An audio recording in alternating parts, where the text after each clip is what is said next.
the book of John. Patuloy po natin ang ating exposition, the book of John. Hindi po matatandaan, ating po binigay na po ang introduction nito, introduction to the book of John. And to refresh our minds, ito pong Gospels, meron pong sinatawag na synoptics, o synoptic. Ang synoptical books, ngayon yung naunang tatlo, Matthew, Mark, and Luke. Bakit po synoptics? Dahil halos magkakahawig ang content, At ang kaibahan, itong synoptic sa John, there are 4 Gospels, Matthew, Mark, Luke, and John. Ito po ang kilala na 4 Gospels. Actually, there's only 1 Gospel. Sanayan na lang natin na 4 Gospels.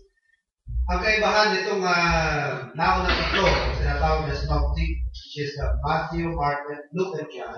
Matthew, Mark, and Luke. Ang kanila pong emphasis ay doon sa mga ginawa ng Panginoon. Ang Book of John naman, ang ini-stress ni John sa kanyang Gospel ay yung mga sinabi. So, synoptical books concentrate on what the Lord did, while the book of John emphasizes the things that the Lord said.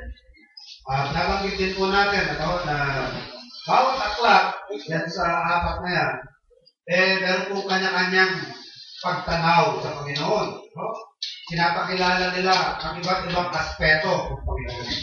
Kasi nga po, ang Panginoon Jesus, ako'y dakilang Diyos, Hindi po siya kapalis ng tao na sa isang salita o 2 salita, maaari mo nang i-describe ang tao. Hindi niyo mo yan magagawa sa Panginoon Jesus, sa Diyos, Kaya nga hindi siya nagkakasya sa isang pangalan. Sa Biblia ay napakaraming pangalan ng Panginoon Jesus. Hawag siya na Adonai, Jehovah Jireh, Alpha and the Omega, the way, the truth, and the life. He was the Christ, the Messiah. He was Jesus Christ. He was the Son of God. Because there are so many things about the Lord, na hindi kayang ipaliwanag o i-describe sa isang salita. At marami rin pong anggulo o aspeto kung paano mo ihahayag ang Panginoon Jesus. At yan nga po ang kadahilanan kung bakit nagkaroon ng 4 na account of the gospel or 4 account of the life of the Lord Jesus Christ. We have said that Matthew explained to us that the Lord Jesus Christ was king. Kaya malimit na binabanggit ni Mateo repent for the kingdom. The king is coming. The king is at hand. Kaya nga doon pa lamang sa pasimula ng Mateo, pinakita na doon yung genealogy ng Panginoon Jesus. Dahil mahalaga yan sa hari, yung kanyang line, yung linya ng pamilya, yung pinanggalingang lahi. Tinetrace doon yung royal line, yung royal blood, yung kingly line. So, ang pinakikilala po ni Mateo, yung pagkahari ng ating Panginoon Jesus. Ang pinakilala naman sa atin ni Marcos, ay yung pagiging alipin ng ating Panginoon Jesus. Pinakilala sa atin ni Marcos na siya ay servant. The servant. The servant, hindi mahalaga yung lineage. Kaya sa Book of Mark, wala kayong makakita doon genealogy o yung linya ng pamilya ng ating Panginoon Jesus. Sa aklat ni Marcos. At sa aklat na yan, Marcos ang pinakamikse, pero yan naman ang may nagre-record ng may pinakamaraming mga nagawa ng Panginoon Jesus. As if to tell us that the Lord Jesus Christ was a very busy servant. At yan po pananaw ni Marcos, yan din po ang nagko-correspond sa pananaw ng lumang tipan. Ang Panginoon Jesus ay nalitulad sa isang baka o sa isang toro. And for a fact, ang toro ay isa pong hayop na pang mabigatang trabaho yan. It is a beast of burden. Maalala niyo sa aklat ng Ezekiel, pinakita sa atin, ni Ezekiel yung kanyang pangitain sa isang nilalang may 4 na mukha ng tao, mukha ng baka, mukha ng leon, at mukhang agila. At yun din ang binabanggit mo rin sa aklat ng Apokalipsis, si Juan na minamahal, John the Beloved, pinakita sa kanya sa isang pangitain ng isang nilalang doon sa langis na may 4 na mukha, mukha ng tao, mukha ng baka, mukha ng agila, at mukha ng leon. Yun din ho ang nagko-correspond doon sa pagiging hari, pagiging servant, pagiging tao, at pagiging Diyos ng ating Panginoong Yesus. So, ang pakilala ni Mateo, hari ang Panginoon. Ang pakilala ni Marcos, servant ang ating Panginoon. Ang pakilala naman ni Lucas, ang Panginoon Yesus is man. No? Kaya malimit na nakabanggit sa Lucas yung Son of Man. Luke 19:10, for the Son of Man is come to seek and to save that which was lost. At napakahalaga na tao ang ating Panginoon Yesus. Ano? Dahil hindi tayo magkakaroon ng tagapagligtas kung hindi magkakatawang tao ang Diyos. Dahil kung ililigtas tayo ng Diyos na hindi siya magkakatawang tao, hindi magiging posible. Dahil ang magiging posible lamang ang pagkahugas ng ating kasalanan sa pagkabuhos ng dugo. Hebreo 9:22. Without the shedding of blood, there is no remission of sin. Kaya kung hindi magkakatawang tao ang Diyos, walang dugo ang Diyos because God is Spirit. So, kailangan magkatawang tao ng Panginoon Yesus upang magkaroon ng dugo at mabubuhos ang dugo. Dahil kung walang pagkabuhos ng dugo, ay walang kapatawaran. Walang pagbugas sa ating kasalanan. Ganun kahalaga yun. Ano? At the same time, ang ipinahayag naman sa atin ni Juan, ang Panginoon Yesus ay hindi lamang ordinaryong tao, kundi siya ay Diyos. Doon pa lang sa naunang talata ng Platiwan, no? Ang sabi niya ng pasimula siya ang verbo, at ang verbo ay suma sa Diyos, at ang verbo ay Diyos. Umpisa pa lamang yan. Sinabi na agad ni Juan, Diyos ang verbo. At yung verbo na yan sa talata 14 ay nagkatawang tao. At nagkatawang tao ang verbo at nanangan sa gitna ng mga tao. So pinakilala sa atin ni Juan na ang Panginoon Yesus ay Diyos. Siya'y tao at Diyos. Yan ang tinatawag na hypostatic union. The Lord Jesus Christ was the God-man. Hindi mo siya 50-50, you know? He is not 50% God and 50% man. No. He is both 100% God and 100% man. And as such, dahil siya po ang God-man, he is a qualified mediator. Ano? Lamang po ang nag-iisa, tanging ang pwedeng mamagitan sa atin at sa Diyos. Dahil yung side ng Diyos ay may bibigay niya sa atin. At yung side ng tao, madadala naman niya sa Diyos. Why? Nasa gitna siya eh. Diba, referee, ganyan? Walang pinapanigat. Nasa gitna ka. Kaya ang Panginoon ko sa'yo na mamagitan. Kaya kailangan parehong panig na i-represent niya. Eh kung God lamang siya, paano yung panig ng tao? At kung tao lang siya, paano yung panig ng Diyos? Kaya kailangan siya maging tao at Diyos upang parehong panig. Kaya sabi ng Bible, there is only one mediator. Tawag na natin ipagpilit ang kasama si Maria, no? Magiging mga magitan. Kasi na yung nanay, kaya mas malakas yan. Malakas anak yan. Nanay siya. Pinakontrol natin na sinasabi sa Biblia na meron lamang isang mga magitan sa atin sa Diyos. At yan ang Panginoon Yesus, 1 Timothy 2 verse 5. There's only one mediator between God and man, and that is the Lord Jesus Christ. He said that further in John 14:6. Sabi niya, I am the way, the truth, and the life. No man comes to the Father but by me. Walang maaaring makarating sa Diyos. Walang maaaring makarating sa Ama kung hindi magdadaan sa akin dahil siya lamang ang pwedeng mamagitan sa atin sa Diyos. No? He is the way. But there is a need for the Lord Jesus Christ to become man. Pero hindi po rin natin itinatanggi na siya po ay Diyos. Yan ang pagkukulang ng mga iglesia ni Kristo. Tanging pinangangalandakan nila ay isang bahagi lamang ng katotohanan. Hindi naman natin tinatangging tao si Kristo eh. Pero hindi lamang tao ang Panginoon. Siya rin po ay Diyos. No? Kaya kung tinurutan nila na tao siya, pero Diyos din, wala tayong problema sa iglesia. No? Wala naman. Nileft out nila yung katotohanan na siya po ay Diyos. Kung tao lang po sa tindidor, walang tagapagligtas. Dahil hindi pwede maging tagapagligtas ang tao lamang. Dahil ang paggagalingan ng ating kaligtasan ay Diyos mismo. Yan ang sinasabi ni Jonas, John 2:9, salvation is all the Lord. Diyos ang paggagalingan ng kaligtasan ay tao. Ano sabi sa Hebrews 12:2? Jesus is the author and finisher of our faith. Di yung God is the author and man is the finisher. Walang ganon, ano? Wala tayong ambag, wala tayong contribution sa ating kaligtasan. Lahat, sabi natin, yung pananampalataya, yan ang bahagi ng tao. That's not true. No? Even believing, yung kung believing ng tao, yung kanyang pananampalataya, o yung faith, hindi mo yan bahagi ng tao.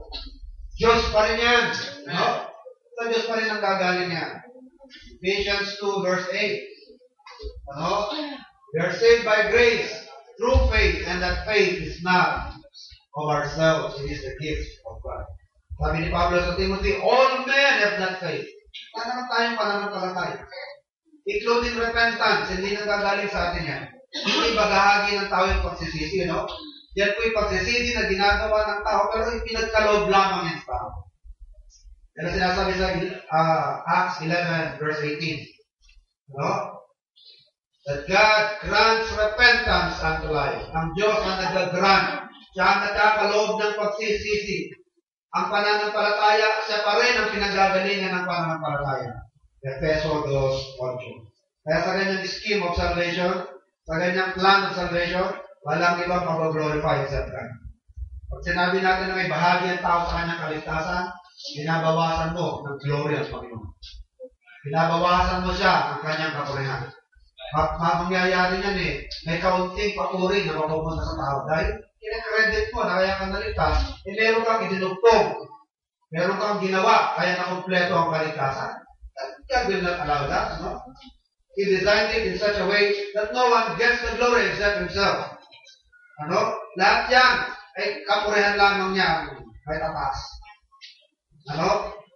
Thou art worthy. Siya lamang ang karapat-dapat to receive glory and honor. Yan sinasabi sa Revelation 4:11. Siya lamang ang karapat-dapat sa lahat ng kapurihan.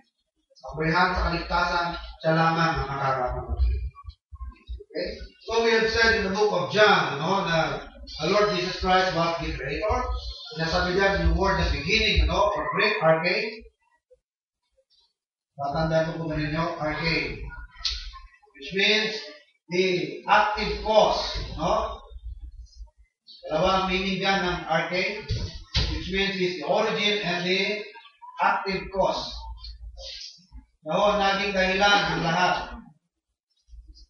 Of course, we have said that the Trinity was present in creation. The Spirit was there in creation, Genesis chapter 1, verse 3. The Spirit of God moved. The Spirit was there. The Father was there. Sinasabing in the beginning, God created. The word God there is Elohim. At yung Elohim connotes plurality. Plurality of the Godhead. So nandoon. Kaya nga sa creation of man, sabi doon, let us. Diba? Let us make man in our own image, after our own likeness.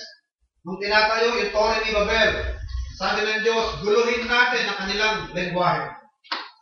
Let us come down and confuse their language. So that's plurality. Sinapayag na as early as Genesis na there is plurality of persons in the Godhead. Medyo nalilito ka lang tayo dyan kasi gusto natin unawain yung panglangit, ang ginagamit natin, yung mga bagay-bagay na panglupa. Kaya mahirap unawain yan. Sa lupa kasi, pag sinabing 3 persons, to refer to 3 beings. Sa langit, iba. 3 persons in the one being.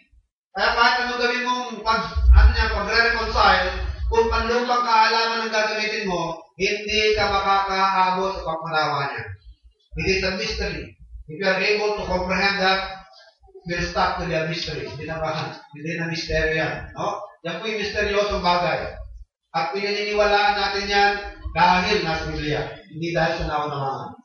At meron po mga bagay-bagay na hindi natin maunawaan, pero hindi nangangulugan, hindi totoo. Ang ating pinaniniwalaan, kung ano ang nahayag, maintindihan mo hindi. Talagang maintindihan natin na may mga bagay-bagay na hindi natin maarok, dahil as finite beings tayo We are finite beings. Limitado ang ating lakas. Limitado ang ating resources. Limitado ang ating kaalaman. Limitado ang ating pangunawa. Limitado ang pwede matanggap na informasyon. Kaya sabi ni ni Jack Nicholson kay Tom Cruise, ano? You cannot handle the truth.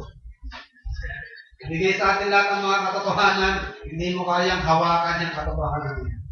Lalo ka lamang maguguluhan. No? Sapat na. Nainihayag sa atin sa Bible, na naririyan niya, dapat mong sampalarayanan niya. Dahil nandiyan. No? Mahirap yung pipilitin mo. Hindi ko manawaan, kaya hindi totoo yan. Kasi hindi ko manawaan. Hindi yan na mag-determine ng dapat mong paniwalaan, hindi. Yung naunawaan, kahit hindi mo manawaan, pero dahil nasa Bible, dapat mong paniwalaan niya. No? Dahil nasa Bible.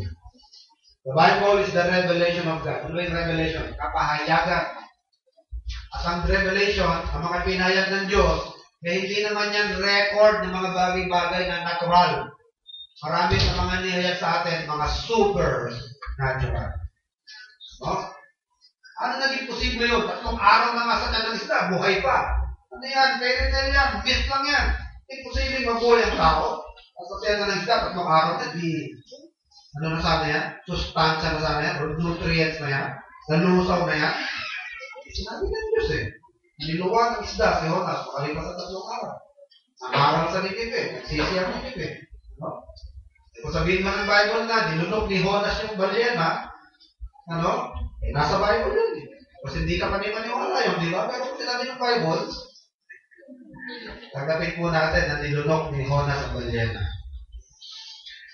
Kaya kung sinabi na nilunok ng balyena si Jonas, paniwalaan na natin dahil possible naman yun eh. Kasi hindi ka maniwala yung nilunok ni Jonas yung balyena. Pero kahit na, kung ino nga nakasulat sa Bible, paniwalaan natin. Kung nasusulat sa Biblia. Sinasabi ko lang mga kapatid, kung nakasulat sa Biblia, paniwalaan. No? Kaya maintindihan mo kung hindi. Pwede bang tumigil ang araw? Hindi. Pero kung patitigilan ng Diyos, posible yan. Dahil ginawa na ng Diyos yan. Pwede bang pabilikin ng Diyos yung shadow? Imposible mangyayari yan. Hindi talaga nangyayari yan. Pero kung gagawin ng Diyos yan, mangyayari yan dahil nangyari na ngayon. During the time of Amos, ano, kung mayroong nagkakamali, the shadow returned about several degrees. Baga, bumalik yung panahon sa mga 19 minutes kung mayroong nagkakamali. Bumalik yung shadow. Ang orasan kasi ng araw, shadow lang eh. Anino? Kaya ng araw, kagaya natin ng araw, no? Pagkarap sa araw, ang anino nasa likod mo, ano? O nasa harap mo, nasa gilid mo na, ang alin na, alas 12 na. Pagka lumampasan ng bagya sa likod mo, alam mo na lang. Lumampasan ng kaunti pa, alas 2 na lang. Mahabang-mahaba na yung anino sa likod mo, pangapin na. Ganun lang, anino na, no? Budget mo yung shadow lang. Ang araw, nasa lang tinatawag na sandaya. Yan ang mga lang mga sana, no? There was a time of the Lord, return the shadow, no? Pinabalik niya, backwards yung shadow sa lita, umabante, umatras pa. So, na-record yan sa Bible, no? So, paniwalaan natin dahil na-record yan sa Bible. So, the Lord Jesus Christ was the Creator. Sabi sa atin sa verse 2, siya ay sumasa Diyos. He was eternal. Sa verse 3, He was the Creator. All things were made by Him. And without Him was nothing made that was made. At hindi lamang siya nag-create, siya rin ang nagsusustain. Colossians 1:17. He is before all things, and by Him all things consist. Sa pamamagitan niya, nag-preserve ang lahat ng bagay. Sabi sa Romans 11:36, for of Him, through Him, and to Him are all things. Siya ang nag-originate ang lahat ng bagay. It is through Him things are sustained. At para sa Kanya ang lahat ng yan, for His glory. Hindi niya ginawang bagay para paligayahin ng tao. Ano? Tandaan niyo pa mga kapatid, man's happiness is not the greatest good. The greatest good is God's glory. So, maraming tao ngayon ang kanilang pursuit sa buhay na ito is happiness. To accumulate the greatest amount of happiness. But you're not here on this planet, ano? Para paligayahin ang sarili mo. Para hanapin ang pinakamataas na level ng kaligayahan. Dahil hindi kaligayahan ng tao ang hangad ng pagkalikha ng Diyos. Ang tunay na dalayunin ng pagkalikha ng Diyos sa lahat ay sa ito'y maluwalhati. Kaya kung hindi tayo namumuhay sa ganyang patakaran ng buhay, ano? Ang hinahanap mo, kaligayahan mo, kailanman, hindi mo masusumpungan yan. Parang kang aso na inaabot ng buntod mo. Kailan mo, hindi mo maaabutan yan, hindi kayo magpapakabot yan. Dahil hindi naman yan ang disenyo ng Diyos eh. Pinalikha ka para sumaya. Hindi naman yan eh. Nilikha ka ng Diyos para luwalatiin siya. At kapag ka nagawa mo yan, nakikita mo, happiness will follow you. No? Yung happiness ang susunod sa'yo dahil namumuhay ka alinsunod sa disenyo ng Diyos. Namumuhay ka sa kanyang layunin, patakaran ng Diyos. Na ikaw ay nilalang para sa layunin luwalatiin siya. 1 Corinthians 10:31. Whatever we do, whether we eat or drink, ano man ang layunin natin ginagawa sa buhay na ito, gawin mong lahat para sa kaluwalhatian ng Diyos. Hindi yan sa kapurihan ng tao, hindi yan sa kaluwalhatian ng tao, at lalo na hindi sa kaligayahan ng tao. No? There is no sense of searching for happiness. Dapat ang sinesearch ng tao sa kanyang buhay ay yung mag-glorify niya. Ang happiness, susunod na lang yan. We'll just find out. We'll just wake up one day. Habang gino-glorify mo ang Panginoon, masaya pala ako ng tao. Dahil nakakaluwalhati sa Diyos. No? Kung personal na kapakanan, personal na interest, ang agad mo sa buhay, wala, hindi mo masusumpungan niya sa tinatalikuran mo. Okay? So, all things were made by Him. No? At sabi sa verse 4, in Him was life. Siya ang pinanggalingan ng ating buhay, hindi lamang ng ating hininga, kundi including our salvation. Ano? Ang ating kaligtasan, siya ang pinagmulan. At yung kaligtasan na yan, sabi sa verse 4, ang nagsilbing liwanag. Tayo po'y nakaabot. Ano ba yung liwanag na yan? Hindi po lamang na nalipat tayo mula sa kadiliman at napunta sa kaliwanagan, baging sa liwanag ng pangunawa. Alam niyo po ba na yung unawa, tinatawag na liwanag yan? Di ba pagka naguguluhan ka ang pakiramdam mo para ka nasa kadiliman? Di ba tao na sa dilim? Confused? Tama? Confused. Kailan lamang nagkakaroon ng liwanag? Ano? Pagka naintindihan mo. Kaya nga, pagka yung mga nagtuturo, malinaw? Sabihin ng malinaw. Maunawaan? Hindi sabihin di ba? Malinaw ka? Nalalabuhan kayo. Sabihin ng malinaw, naiintindihan. Alam niyo po, nagkakaroon lamang ng tamang pangunawa ng kapatid ng mga ligtas. Yung may buhay na. 1 Corinthians 2:14. Natural man receiveth not the things of the Spirit of God, for they are foolishness unto him. Sabi sa verse, neither can he know them. Hindi niya yan maintindihan. Hindi niya naunawaan. Why? Because they are spiritually discerned. And aside from that, mayroong effort na ginagawa kaawa ito sa kalas. 2 Corinthians 4:3 and 4. Ang sabi doon, binulag ng Diyos ng sanlibutan ito ang mga pag-iisip ng mga hindi nagsisisampalataya upang sa kanila huwag lumiwanag ang ebanghelyo ng Panginoong Jesucristo. Binubulagan sila. Kaya kung kayo magtataka na napakaraming mga edukado, mga may pinag-aralan, mga titulado, tapos ng matataas na degree ng mga pinag-aralan, nagmaster pa ulit. Ang haba ng mga PhD, DBB, mga DBT, DBT, sama na yung DBT. Tapos pag tinanong mo, naunawaan mo makaligtasan, wala makakaalam niya. Pag namatay na, saka malalaman niya. Ano ba sabi ng Bible? Diba sabi ng Bible pwede mong malaman ang kaligtasan. 1 John 5:13. These things have I written that you might know. These things have I written that you might know. Pwede malaman ang kaligtasan. Sa paanong paraan? Alamin mo yung mga things na yun. Sabi ni John, these things have I written that you might know that you have eternal life. Pwede mong malaman, naligtas ka o hindi. Alamin mo lamang kung ano yung mga tinuturo ni John. These things have I written that you might know that you have eternal life. Ano yung mga things na yan? Evidence of salvation. Mga proof, pruweba na yun. Kung nalalaman mo yan, pwede mong masabi sa sarili mo, ligtas na nga. Pero katuwiran nila na walang makakaalam yan.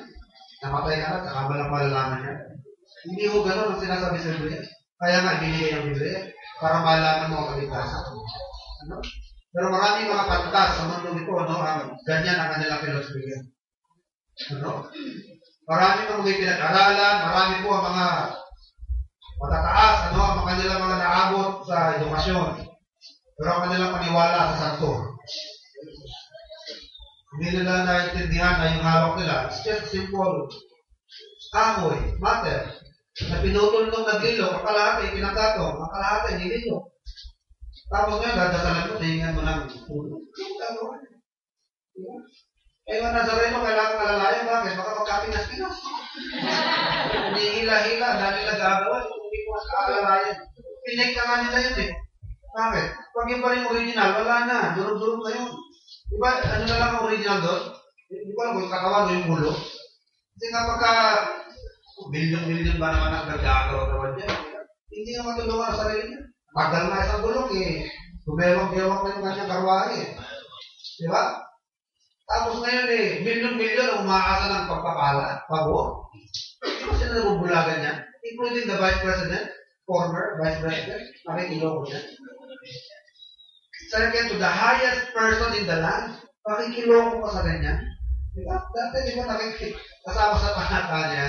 Bakit ba? Pero silang pabor na hihingi. Paano kang mabibigyan ng pabor niya? Kahoy nga lang yan. Diba? Pero bakit hindi nila unawaan? 2 Corinthians 4:24. Binulag sila ng Diyos ng salita. Pero pag ikaw ay ligtas, nasa iyo yung liwanag. Kasi yung buhay na yan, that life was light, sabi sa atin ng Biblia. And that life was the light of men. 1 John 1:4.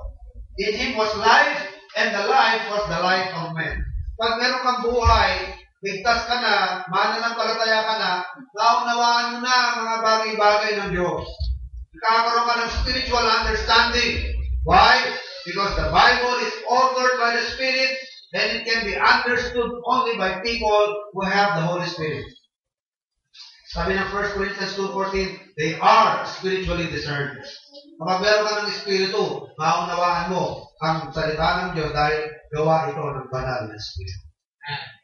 Pero yung mga hindi mananampalataya, maintindihan din nila yan. Kasi grammar lang naman yun, di ba? Kaso nga lamang, walang maiiwang impression sa kanila. Nakabasa lang nila, pero hindi sa sipit, sa dead thing. Patay lang na, di ba? Kaya ano sabi ng Bible sa 1 Corinthians chapter 1, verse 18 and 23? The preaching of the cross to them that perish, foolishness. For the Jew requires sign, and the Greek for wisdom. Sa kanila sa Kristo, kalokohan, walang wisdom. It is foolishness. The preaching of the cross to them that perish, foolishness. Pero sa atin po, na mga pinaunawaan ng Diyos, sa atin na mga niligtas ng Diyos, naunawaan natin na yung bigay na Panginoon sa atin is the wisdom of God. Christ is both the wisdom and power of God dahil wala nang solusyon sa ating kaligtasan. Bakit walang solusyon, mga kapatid? Kasi kailangan natin is justification. Para ka maligtas, kailangan kang ma-justify sa harapan ng Panginoon. Ang problema, ang kalagayan natin, we are born ungodly. Will you justify the ungodly? Kaya ang tanong niya ni Job, paano pala niyo problema ninyo yan? Sabi niya, how can you justify the ungodly? Sabi niya, Apostle Paul, how can you justify the ungodly? Sino ba ang pwedeng i-justify, mga kapatid? Di ba yung not guilty? Sino yung ariaklik po sa husgado? Di ba yung napatunayan, walang sala? Kaya ang problema, paano mo i-acquaint ang nagkasala? Sabi ng Bible, walang taong hindi nagkasala, for all have sinned and come short of the glory of God. Romans 3:10-11, there's none that doeth good. There's none that understandeth. There's none that seeketh after God. Walang matuwid, wala kahit isa. Para maligtas, kailangan nung ma-justify sa lahat ng pagkakasala mo. Paano ka nga i-justify? Nagkasala ka nga. Sino lang ang ma-justify? Hindi walang sala. Sino walang sala? Wala. Hindi walang maliligtas. under normal situation. Dahil wala nga sinilang na walang sala sa atin. Pero alam niyo po solusyon ng Diyos? Kaya nga sinabi ni Christ, ang kanyang alagad na mas magaang pa na makapasok ang kamelyo sa butas ng narayo. Eh sabi ng mga alagad, kung gano'n, sino pala maliligtas pa? Dahil na-pick up ng mga alagad na napaka-imposible na kaligtasan. Kaya sabi ng Bible, they were greatly astonished. Namangha sila, sabi na, who then can be saved? Ano sagot ng Panginoon? With man, this is impossible, but with God, nothing is impossible. Kaya nung binigay ng Panginoon ang kanyang buktong nanak ng Diyos, ang kanyang buktong nanak, ang masasabi lang ng Kristiyano, Christ is both the wisdom and the power. Because there is no solution to our problem. Kasi hindi mo naman pwedeng ibaliwala ang hustisya ng Diyos. Ibang sabihin na lang ng Diyos na, total, I am love, God is love. Ako naman ang mataas sa lahat, wala nang question sa akin. Ligtas na lang kayo. I am love naman, God is love. Ligtas na lang kayo, langit na lang kayo. Hindi mo lang pwedeng kumontra sa akin, Satanas. Ginawa ko lang yung Satanas eh. Mababa ka sa akin yan, hindi siya pwedeng question. Kaso nga lang ng mga kapatid, ang makakabara, ang makakahinder is the justice. The attribute of justice. Ito po malaking tagabal sa pag-ibig ng Diyos. At sa awa ng Diyos, ito po magiging malaking sagabal. Kaya nga napaka-imposible na ang mga makasalanan ay dadalhin sa langit dahil makasalanan nga. Di ba? Ngayon, para hindi ito mabaliwala, anong gagawin? Kailangan parusahan ang nagkasala. Kaya nga meron yung impyerno, para nagkasala ay pagdusahan ang kanilang kasalanan. At pag nangyari yun, justice is served. Di ba? Justice is served. It's only just. Justice is served. Nagkasala sila, di pagbayaran. Eh sa kaso natin na maliligtas, di ba? Paano tayo madadala sa langit ang hustisya ng Diyos, eh hindi mababaliwala sa kaso natin na mga iniligtas ng Diyos. Di ba? Naging posible yan mga kapatid, nung ang pinarusahan ng Diyos ay ang kanyang gusto. He became our substitute. He died in our place. Ano yung in our place? In our stead. So, halip na tayo yung patawan ng justisya, ng parusa ng Diyos dahil sa ating kasalanan. Si Kristo ang umako sa ating mga kasalanan. Kaya ano tayo? Absuelto. Tawag sa atin, justified. Kaya sabi ni Paul sa Romans chapter 8, verse 33, who shall lay anything to the charge of God's will? Ano pang kasalanan ang may charge sa mga ilan? It's Christ that died. Si Kristo naging kabayaran sa kanilang kasalanan. At bukod na ron, who can condemn? Who is he that condemneth? Sabi ni Paul, it is Christ that died, and rather that is risen, and it is God that justifieth. Ang Diyos na ang nag-justify, ang Diyos na ang nagdeklara na pawalang sala na sila. At si Kristo mismo, ang Kristo ng Diyos, ang nagbayad sa kanilang kasalanan. Lahat ng ating kasalanan na isalin, inako ng ating Panginoon. Na i-transfer, not symbolically, not figuratively, but actually and really, all our sins were imputed on Christ on the cross of Calvary. As sabi ni Paul, who shall lay anything to the charge of God's elect? Kahit isang kasalanan, wala nang maipapataw pa sa atin dahil lahat ang yan, naako na ng ating Panginoon.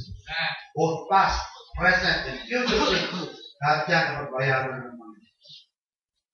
Kaya ano po malinaw ng deklarasyon ng Biblia, kapatid, Romans 8:1, there is therefore now no condemnation to them that are in Christ Jesus. Nalift na ating judgment. Nalift na yung ating condemnation. Dahil tayo po'y nasa At yun naging posible yan sa mga binigyan ng buhay. Sa verse 4, in Him was life, and the light was the light of men. Verse 5, and the light shineth in darkness, and the darkness comprehended it not. At yan naman po talaga, hindi tayo naunawaan. Si Kristo nagpunta ng sanlibutan, hindi siya naunawaan. Correct? Anong pruweba? Pinako kung naunawaan nilang siya'y Diyos, hindi nila siya ipapako. Kaya napunta siya rin sa lupa, hindi ko siya naunawaan, pinako. Ganon din tayo. Sabi ng Bible, as the Father has sent me, so sent I you. Tayo yung magdadala ng liwanag at ginawa rin tayo ng liwanag. Let your light so shine. Ano? So tayo po ay magsisilbing liwanag na rin at nagdadala ng liwanag sa sanlibutan ito. At kung hindi nila naunawaan ng Panginoong Hesus, hindi rin nila tayo maunawaan. Yan ang dahilan na ang pinaka-naabuso ng mga tao sa mundo ito, Christians. The most misunderstood people on this planet, the most abused, most persecuted, Christians. Sa kasaysayan, nakatala na yan, ano, kung paano nila pinagpapapatay ang mga Kristiyano, madali lang mag-prove yan sa Bible. Read Hebrews chapter 11. Ganyan yan sa Hebrews chapter 11, kung paano sila kinakatay, paano sila ina-exile, ini-sequester, pinapasok dun sa gitna ng Roman Colosseum, ano? Parang sabungan yan. Nilalagay sila sa gitna. Dadamitan sila ng balat ng hayop. Nakakawalan yung mga babangis na hayop. Mapagkakamalan silang tupa. Mapagkakamalan kambing dahil binihitan sila ng balat ng hayop. Sila yung lalapain ng hayop. Dito nagtapos. Nung magsara ang Biblia, nagtuloy pa yan sa Roma. Kaya nagkaroon ng mga catacombs. At hindi nung nagtapos, pumasok ang Dark Age, 70 million Anabaptists ang pinagpapatay. Ano? The most abused, persecuted, and misunderstood people are the Christians. Awawa ang mga Kristiyano. Sabi ng Bible, they comprehend us. Kasi ang pananaw ng Roman Empire, hindi pwedeng mabuhay ang mga Kristiyano niya. Dahil ang bit-bit nilang mensahe, love your enemy. Ang bit-bit nilang mensahe, peace be with you. Kaya samantalang ang Roman Empire, lumawa at nagsusurvive dahil sa conquest. Tama? Pag-conquer. Kaya kung ang bit-bit nilang Kristiyano is love your enemy, hihina. Hihina ang empire. Maghihina ang mga sundalo. Birin mo, sa halip na espada ang bit-bit, yan magiging bit-bit nila, flower. Pula-pula. Brother! Sister, di ba? Alala niyo sinanyari sa EDSA, di ba? Bakit lumambot yung mga sundalo ni former President Marcos, late President Marcos? Pero yung armalan ang dala nila, binigyan nila ng bulaklak, di ba? Binigyan ng sandwich, di ba? Binigyan ng soft drinks. O brother, yun ka muna. Palagay ka muna ng ulo mo. Kaya yan, ginawa ng mga sundalo. Diba, binagawa na yung armas, ginawa na yung bulaklak. Diba? Hindi lumambot, ano? Kaya sabi ng Roman Empire na kapag nanatili ito ng Kristiyano ko ito, di ba? Dumami ang Kristiyano. Half na ng population, kahit sa mga kamag-anakan ng emperor, may mga nako-convert na, di ba? Sabi ng Bible, there are saints in Caesar's household. May mga ligtas na sa mga sambahayan ni Caesar. Na-alarm sila, na-alarm. I-wipe out itong mga tao to. Pagpapatayin itong mga to. Ano? Why did they do that? Because darkness comprehended as that. Hindi nila tayo na mga. Kala niyo ba mga kapatid? Magpapatuloy yan hanggang ngayon. Kaya huwag kayong magtataka na hanggang ngayon persecuted kayo. Tuloy mo, magpapasalamat ka lang sa pagkain niyo. Makawin mo po. You're persecuted. Yung mga Christians na natuto mag-praise pagkain pagpilat ng kata, wala nang pagkain. Kaya dapat sa susunod, pilat nyo isang kata.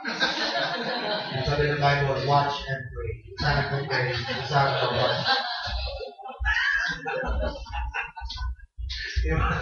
watch. Watch and pray. Para kanako ng ulan mo. Sabi ng Bible, magpakatalino. Diba? Nakagaya ng ahas. Magpakaapo. Nakagaya ng alabate.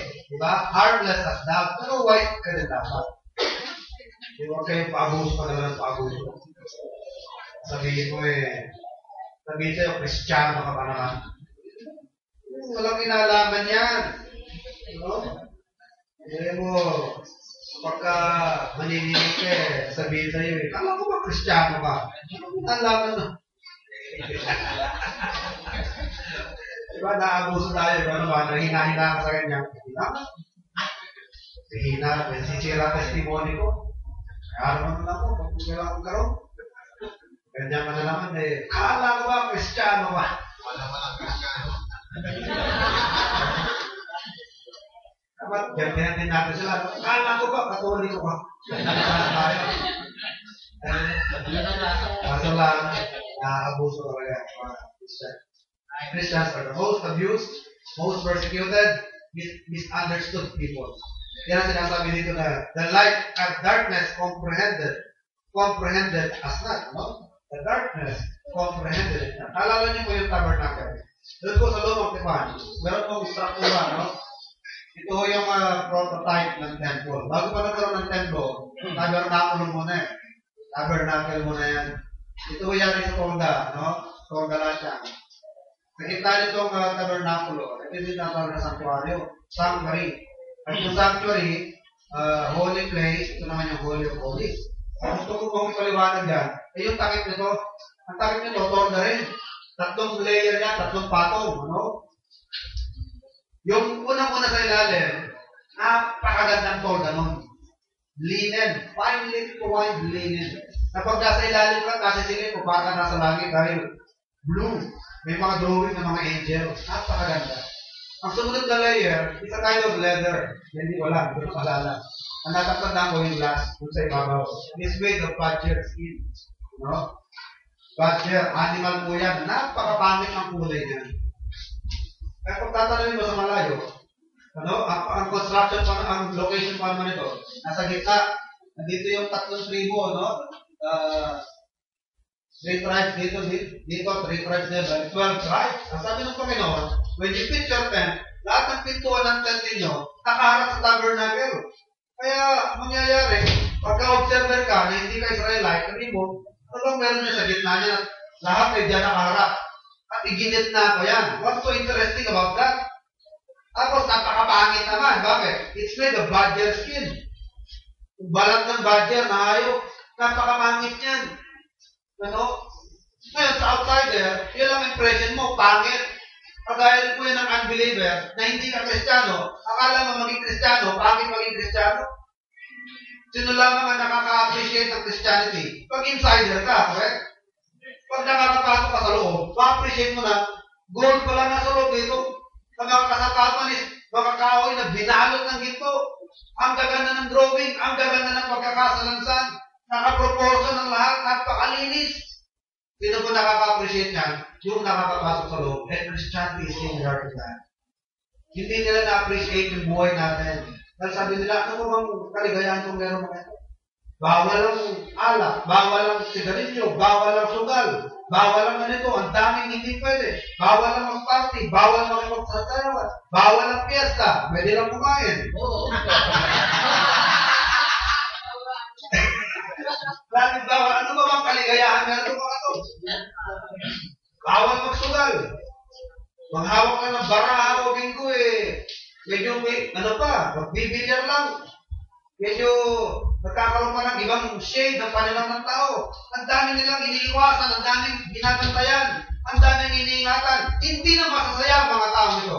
Pero ano, hindi ba tayo masaya sa Christianity natin? Masaya tayo. Right. Hindi ka nag-usapan kung may pera o wala, o may nakakapag-iwali o hindi. Masaya tayo sa relasyon natin sa Panginoon. Amen.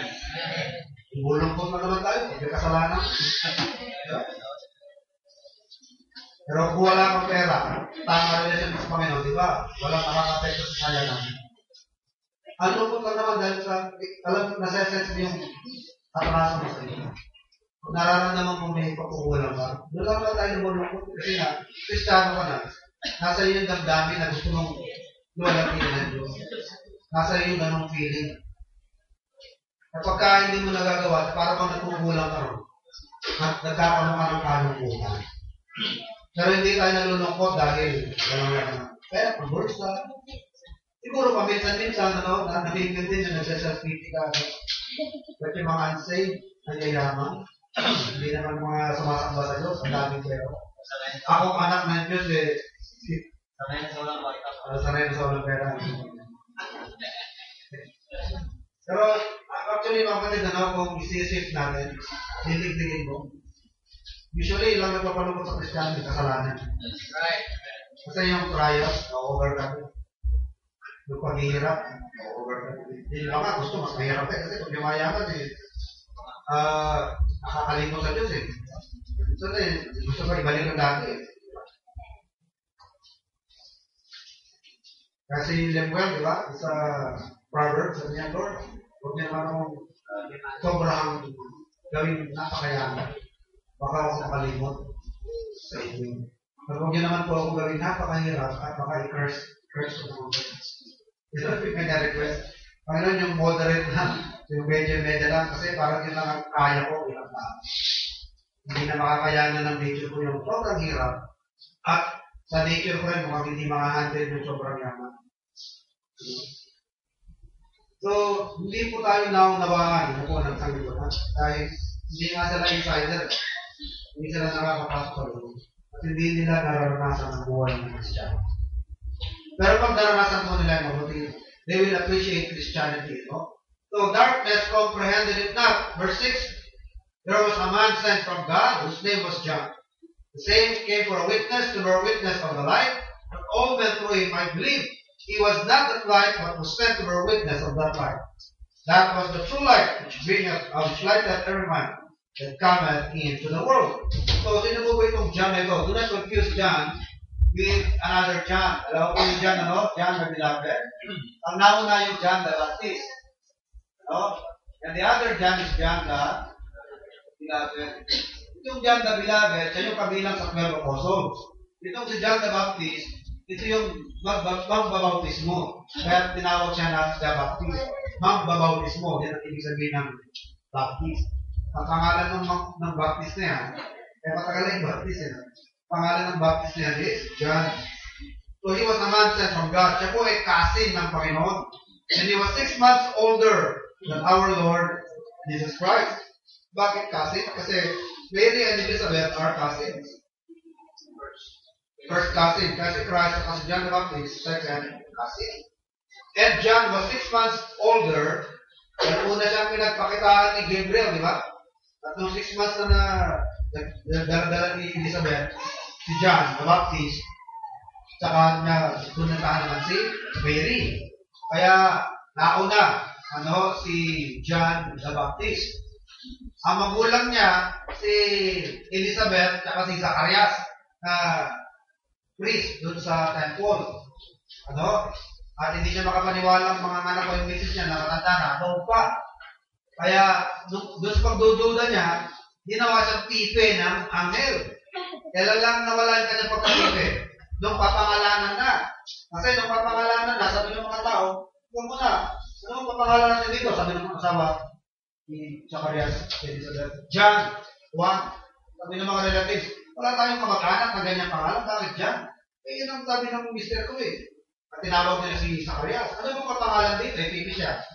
Hindi ako ng papel. Sinisay na siya ako ng papel. At sinulat niya Juan. Pagkasulat niya ng Juan, saka muli siya nakapagsalita. So, yan po ang circumstansya, sa pagkamanganak ni Juan Bautista. At siya po yung naging Nazarite. Ano ba yung Nazarite? Ang Nazarite, sila po ay makapiling tao. Sila pinili upang maglipod, especially sa Diyos, pamukha ni Samson. Samson was also a Nazarite. Bawal siya humawak ng bangkay, bawal siya makipaglangay, bawal magpapibig, bawal sa kanya yung alak, bawal sa kanya ang mga galing sa grapes, na product, because they were Nazarite. Si Juan Bautista, yun din, siya po yung Nazarite. Hindi sila nagpapaputo ng buhok. Kaya si Samson, mahaba buhok tawil, siya po yung Nazarite. At ano po ang pagkain ni John the Baptist? Ano lang, locust, diba? Balang. Rich in nutrients naman yan Kaya sa sustansya yan. At honey. At saan na nakatira? Doon sa ilang. At sino ba siya? Siya po ay matagal ng hinulaan sa lumang tipan, sa Isaiah. Hinulaan na siya. Isaiah 40 verse 3. Meron ng hula kay Juan the Baptist. Ang hula sa kanya, he is the voice of the one crying in the wilderness. Siya yung tinig ng tumisigaw sa ilang, preparing the way of the Lord. Siya ang nagdahanda ng daan ng Panginoon. Alam niyo po, ang haling ng araw, bago ka magdaan, meron mo na mga crier, diba? Town crier, may mga tagasigaw, mga herald. Paglabasan kayo, darating ang hari. Linisin niyo ang kalye.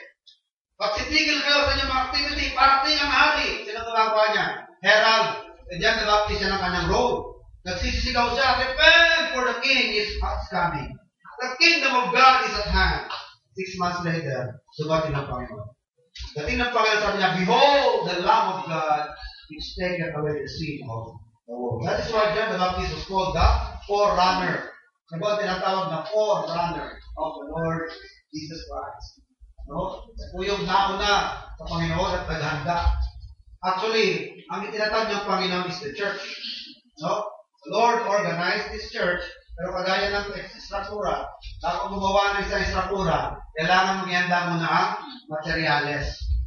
So, ang materyales, ang naganda ng materyales, si John the Baptist, at ang binuo ng Panginoon, Iglesia. At ang materyales na ginamit ng Panginoon sa church, yung mga disipulo, John the Baptist, the disciples. So, yung mga disipulo ni Juan Bautista, ni John the Baptist, sila rin po yung binuo ng Panginoon into the church. Kaya siya yung forerunner. He prepared the way of the Lord, and He prepared the material for the church na binuo ng ating Panginoon. Yan ang kanya naging prepared. No? So, ano po ang mensahe dun sa atin, mga kapatid? Verse 8, He was not that light, but was sent to bear witness of that light. Si John the Baptist, hindi siya ang liwanag, pero siya sinugo upang sumaksi sa liwanag. Alam niyo po ba, mga kapatid? Yan din po ang ating role ngayon. We are not that light, but we are here to bear witness of the light. Kaya sana po, mamuhay tayo sa ganyang panawanan. Hindi ka nagbuhay, hindi ka lumaki para magtrabaho at pamilya, para doon lang isang layunin. Kaya ka lumaki, naligtas, para gawin kang witness ng Panginoon.